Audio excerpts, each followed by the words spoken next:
एक बार की बात है, काशीपुर में सुरेश और रमेश नाम के दो पक्के दोस्त रहते थे।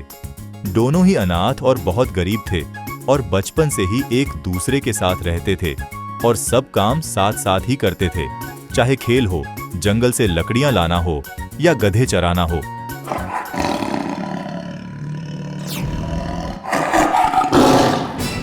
जल्दी से पेड़ पर चढ़ जाओ, लगता है शेर आ रहा है।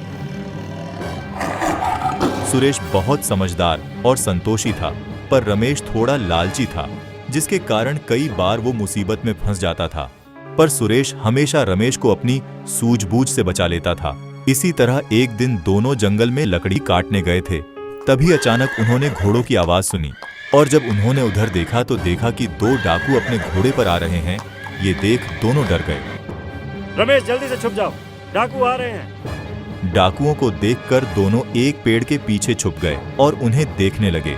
उन्होंने देखा कि दोनों डाकू एक झाड़ी के सामने आकर रुक गए और वहां रखे एक पत्थर को हटाया। पत्थर के हटते ही झाड़ियां हट गईं, जिसके पीछे एक गुफा थी। डाकुओं ने गुफा के बगल से एक पत्थर घुमाए और ऐसा करते ही गुफा खुल गई। सुरेश और रमेश ये देख हैरान हो गए। कुछ देर बाद दोनों डाकू गुफा से बाहर आए और गुफा को पहले की तरह झाड़ियों से छुपाकर चले गए। उनके जाने के बाद सुरेश और रमेश बाहर आए। जरूर इस गुफा में डाकुओं का लूटा हुआ खजाना होगा, चलो जाकर देखते हैं। नहीं नहीं, अगर डाकुओं को पता चल गया तो वो हमें छोड़ेंगे नहीं। कुछ नहीं होगा, मुझ पर भरोसा रखो, चलो मेरे साथ। सुरेश के मना करने पर भी रमेश उसको अपने साथ गुफा में ले गया और जैसे ही दोनों गुफा में घुसे, उन्होंने देखा कि गुफा के अंदर ढेर सारे हीरे जवाहरात, सोने के सिक्के और गहने रखे थे। दोनों ये देखकर हैरान हो गए। देखा, मैंने कहा था ना, अगर ये खजाना हमें मिल जाए तो हमारी गरीबी तुरंत दूर हो जाएगी। पर अगर डाकुओं को पता चल गया तो? कैसे पता चलेगा? यहाँ दूर दूर तक कोई नहीं है। जब तक डाकू वापस आएंगे हम यहाँ से खजाना लेकर जा चुके होंगे।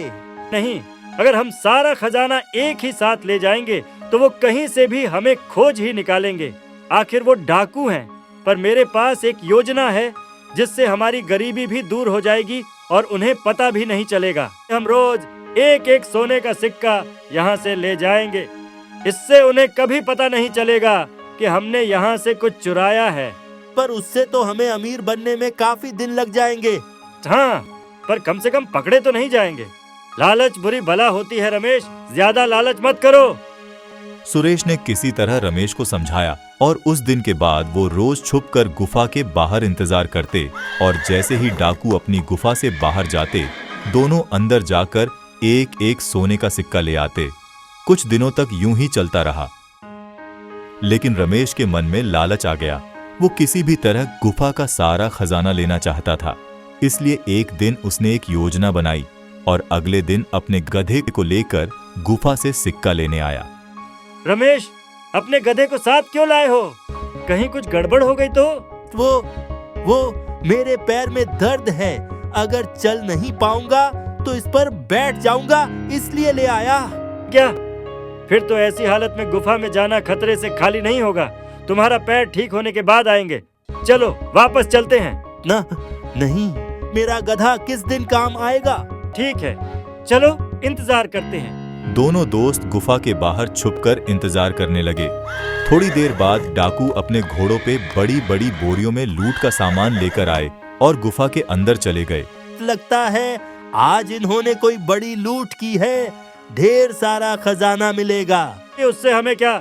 हमें तो सिर्फ एक सिक्के से मतलब है। हाँ बिल्कुल। थोड़ी देर में डाकू लूट का सामान अंदर रखकर बाहर आए और वहां से चले गए। उनके जाते ही दोनों दोस्त गुफा के अंदर गए और सुरेश ने जल्दी से एक सिक्का उठा लिया। पर रमेश की योजना कुछ अलग थी। वो अपने गधे पर रखे बोरियां खोलने लगा। रमेश, तुम क्या कर रहे हो? जल्दी से अपना अपना सिक्का लेकर यहाँ से निकलते हैं। नहीं, ऐसे एक एक सिक्के लेने से कुछ नहीं होगा। आज मैं जितना हो सके उतना खजाना लेकर जाऊंगा, इसीलिए तो ये गधा लेकर आया हूँ। तुम भी जितना खजाना उठा सके उठा लो। लालच बुरी बला है, ऐसा मत करो वरना पकड़े जाओगे। जब कोई हमें देखेगा ही नहीं तो पकड़े कैसे जाएंगे? सुरेश के बहुत समझाने पर भी रमेश नहीं माना और अपनी बोरियों में ढेर सारा खजाना भर के गधे पर लाद दिया और दोनों वहां से बाहर निकले। रमेश बहुत खुश था, लेकिन तभी ज्यादा वजन होने की वजह से उसका गधा थक कर रास्ते में ही बैठ गया। बहुत कोशिश करने के बाद भी गधा नहीं उठा। ये देख दोनों घबरा गए। अब हम क्या करें? ये गधा तो उठ ही नहीं रहा। कहीं डाकू आ गए तो? मैं कहता हूँ ये खजाना यहीं छोड़कर भाग जाते हैं, कम से कम जान तो बच जाएगी। मैं खजाना नहीं छोड़ूंगा। तू बहुत जिद्दी है। ठीक है, तुम यहीं रुको, मैं जल्दी से अपना गधा लेकर आता हूँ। सुरेश रमेश को वहीं छोड़कर अपना गधा लाने चला गया। तभी पीछे से डाकू अपनी गुफा में आ गए और खजाने की चोरी देख गुस्से से आग बबूला हो गए।